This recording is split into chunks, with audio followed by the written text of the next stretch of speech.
Welcome back. This is Broken Quattros. I'm Dave, and this is the car we're working on today. At least if you're seeing this, that's the car that I'm working on today. Something I've heard often asked to me or said regarding what I do.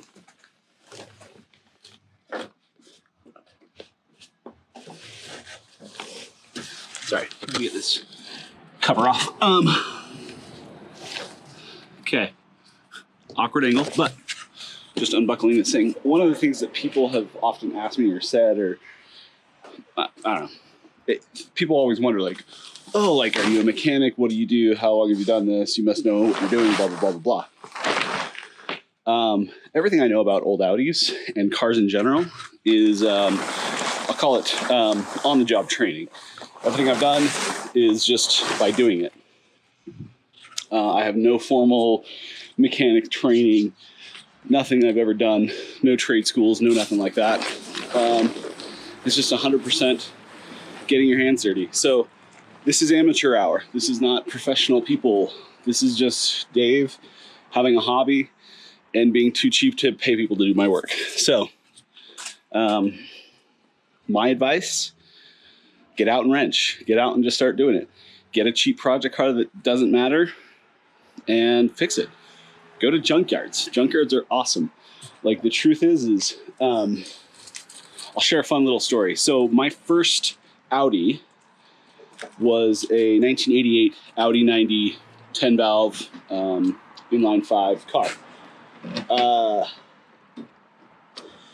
I was a college student. I bought it because I was moving to Utah, and I was like, oh, I should probably have an all-wheel drive car. I had done nothing but Hondas before that. So I bought, a good friend of mine actually had a B3 that he converted to a V8, and I was like, oh, this is a sweet car. He's like, oh yeah, I paid $500 for it. I was like, dude, no way. Like, that's crazy cheap. That sounds like the car for me. So, so I bought a cheap one, brought it out to Utah. And, you know, I think at that point in my life, I had changed oil plugs. I think I had changed spark plugs in cars, but beyond that, it was nothing. It was probably a few months into living out here. I had a fuel leak, and it was coming from the rear driver's side here, and I didn't know what it was. I didn't know anybody in Utah or any mechanics or have a family mechanic or anything like that. So I went to the local Audi dealership and had them quote the job. And I was like, I mean, what? I have no idea what this is. We'll just get professionals look at it. So they took a look, and they found that my fuel accumulator was leaking. I had never heard of a fuel accumulator. And they told me that the part was $465 or something like that. And then they were going to charge me an hour of labor, more or less, plus tax. And I'd be out the door $500 and just under $600 or whatever it was. And I thought, well, I paid $500 for this car. I can't really afford to pay $600 getting it fixed. So I looked up some local junkyards, and I went and found one in Provo, Utah. And they happened to have an old 90 there. And so I went out there. I had a box of tools that my grandfather had given me. Nothing fancy, nothing special. Mostly what was there, and then a few parts or a few tools that I had stolen from my father. And yeah, went out to the junkyard, got this car, found the fuel accumulator, popped it off the car. I took it up to the counter, and the guy says, "What is it?" I'm like, "It's a fuel accumulator." He's like, "Sounds like $5 to me." I said, "You got a deal." I paid a guy $5, and I literally installed it in the parking lot of the junkyard, and never had another problem. That car I had for I can't even know. I had it for over 100,000 miles. I had it for probably 7 years-ish, and it was kind of the village bike. Like, if anybody needed a car, I was like, here, take this. Like, it became my second or third car, and it kind of became this backup car that I would just loan out to friends. And it would just, if I was working on my other car, it would just be that, hop in and go kind of car. And yeah, so that's the whole reason I even got turned on to Audis in general and why I bought one. that car was just so dead reliable that I couldn't get rid of it. I don't know. It was just wonderful. I loved it. And it got me started on wrenching. And when I realized, hey, look, they wanted $600 to do what I did, and it literally took me 10, 15 minutes plus 10, 15 minutes to pull it off of a junkyard car. And it was $5 instead of $495 or whatever it was. And I was like, yeah, maybe I should just turn my own wrenches. And that car really got me into turning my own wrenches and being cheap and frugal about things, because at the time I had no money. And now, even though I have the money and I don't have the time, I still like to work on it myself, because the truth is I've seen what other mechanics do and I'm not impressed. And there's very, very few mechanics that I would actually even let touch one of my cars, basically because of these factors, is that it can be done cheaper. It can be done at home. I have no professional training. I don't have a lot of money into these cars. So if the worst were to happen and I completely destroyed a motor, you know, I'd part the car out and call it a day, or I'd grab another motor and put it in, whatever the case might be, depending on the chassis. But these are really, really good cars that you can just kind of learn to tool around on and have low consequences if something goes wrong. I highly recommend them in that sense if you're looking for something as a project. If it's your first car and you're trying to get the most reliable thing, go buy a Honda, get an Accord, get something that any mechanic can work on, get something with OBD2 that you can just scan at the AutoZone and replace a coil pack or whatever it might be. But if you want something fun and rewarding, these are the cars. I did grab another dashboard. If you've seen behind me, I don't know if you can see it in the camera. Yep, you can. I have door cards. So all these door cards have kind of failed. I just got a whole nother set because they were in a local junkyard and they were really cheap. And so because this one is totally missing the leather, we're just going to replace all of them and have nice black leather. I'm going to condition the seats. I actually have another pair of seats that might be in better condition. These ones have they're just dry, and they're dry cracking. This car was, it's so sad because it was stored in a garage for years and years and years. It's been a West Coast car all of its life, but it did live in Arizona the last leg of its life. And Arizona is hard on cars. Even if they're in your garage sees high temperatures and it just bakes out all the moisture in that leather and dries them up. So we'll condition some stuff. We'll replace some stuff. I have a driver's seat. I actually have two driver's seats. So what we might actually do is I might take both driver's seat bottoms, because the tops are actually in good shape and I think that they'll bounce back, but the bottoms are cracked. And so I'll probably put in two driver's seat bases and replace the top on that and call that a day. So that's probably what we're going to do, but that's down the road. I need to focus on today. Today we are going to install other things, and those things that we're installing are trying to get it running. I'm just going to turn off this camera because I'm rambling. We're gonna play a quick round of Will It Start. So this is it's probably been 2 months. 2 months since I last even tried to start this car. We're gonna try to start it just for fun. Our battery's a little tired. Yeah, we'll have to throw the tender on it. Okay, nope. Slight change in plans. I think I'm actually going to take care of some of the door cards first, and some of the general stuff in here. I have a friend with a shop that's local. Might try to do that stuff on the lift. Might be a lot easier. So we're gonna do doors. I want to get rid of some of this stuff. I got too much crap floating around and not enough place to put it. So if I get rid of the old door cards and new cards in place, I have more space to move other things around. So that's what we're gonna start with. Old one, all detached, coming off. New one, all attached, all nice, still black. We're good. On to the next. Neighbors out doing work, but hopefully you can hear me. I wanted to point out, see how deteriorated and broken those are? This is the new one. It's all good too. So they're just kind of dry plastics.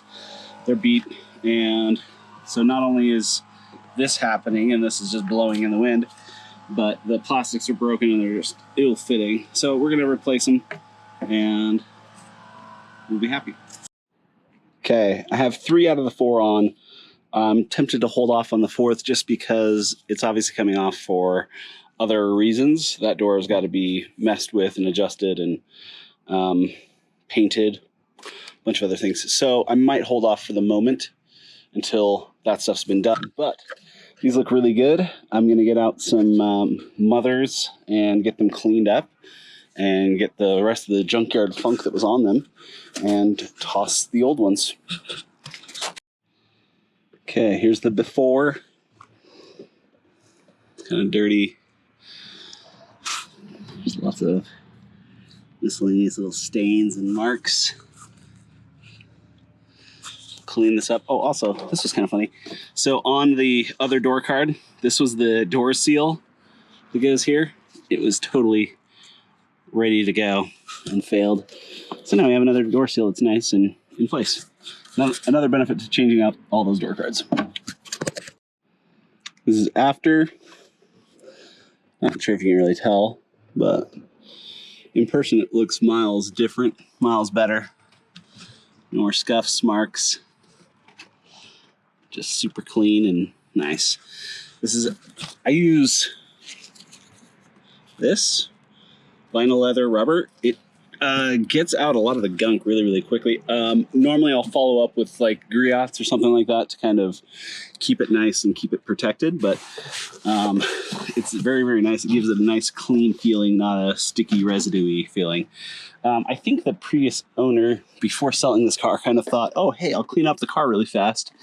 Like, looks like he used like Clorox wipes or something on everything, and it just kind of left like a residue behind. So we'll go over a lot of stuff and just kind of clean it up.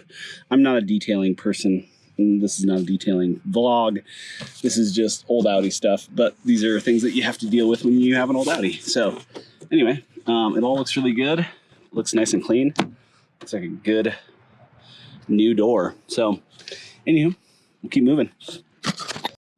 Well, it got the better of me. I didn't want to leave this nasty one in here, so it's coming out. Fun fact, all the other doors had all the original bolts. This door has had, well, it had the one here that was original, and then it looks like it has both of these that are original, these lower ones, but this bolt was wrong. This is orientated wrong. This bolt was wrong. I haven't looked at that one, but this is why I can't stand other people working on my cars, because they don't take the same attention and care that other people, that I would in, hey, look, this is the bolt that goes in, this is how it should sit, you know, and taking the time to do it right instead of just punching the clock and trying to get it done. Luckily, I have a bag of bolts from the junkyard that has all the original bolts in it. So we'll just grab something out of there and we'll put original bolts back in it at least. So, okay, back at it today. We're gonna do the fuel filter on the B3.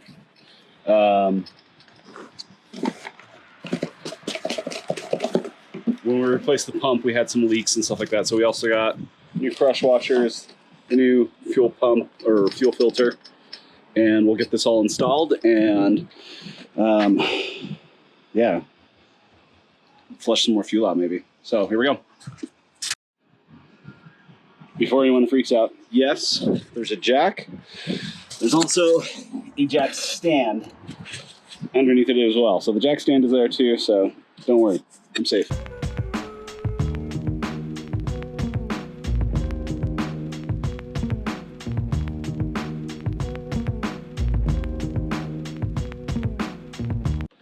All right, so we got the new filter in, got things buttoned up down there.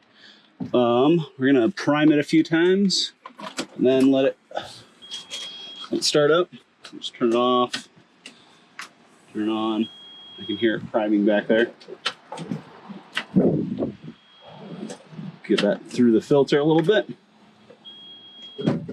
Then give it a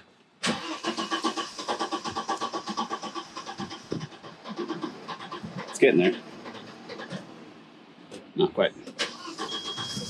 There it goes. Okay. Now what we're going to do is make sure everything's not leaking. It's high enough to release the jacks. Okay.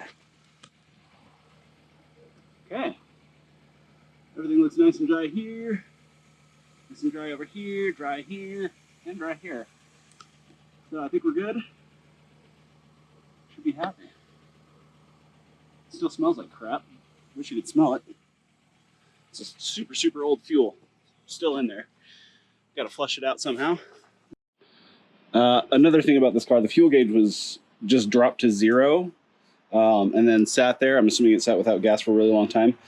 This is the gauge. I removed it from the tank. I don't know if you can tell, but there's all these crusties on it that are just falling off. And then this doesn't even, well, now it's starting to slide, but it wasn't moving at all.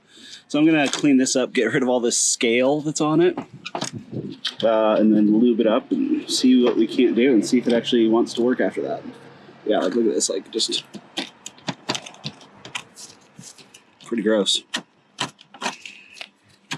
So what happens when you leave it without fuel and it just sits there and oxidizes in the tank. So it's just all this crust. Crazy. Okay, we got it cleaned up. It was actually moving really nicely and we put it back in. We'll just cinch this up and put the little thing back on so the breather line's on it, and maybe we'll have a gas gauge. All right, so I live a little dangerously. We are leather conditioning the rear seats in here. Again, this car was in a dry environment, so we want to make sure that there's enough juice still in them. So they're getting tight and stiff, so we're putting in some leather conditioner to hopefully soften them up a bit. We've already applied it, now we're gonna let it sit, soak in, and then we'll add more as it needs it. These ones are already a lot softer than those backs. Those backs just sit in the rear window and just bake. So make sure you condition your leather. This is what I like. When removing these seats, a tool like this is perfect to pop these little guys out. That way they're still usable afterwards and nothing's broken. You can get them out with a screwdriver, but you're likely to screw them up. All right, we're gonna wrap it up here. Thanks for watching. We got the B4 style seat in. It's also electric. We've got controls working, all that stuff. B4 is nice because it actually has an armrest, which is highly desirable. Got that installed. Next time we're gonna work on, well, it depends. I got the dashboard to pull out, heater core to do. We got timing belt. We have all of the coolant system and all that's gonna get flushed out.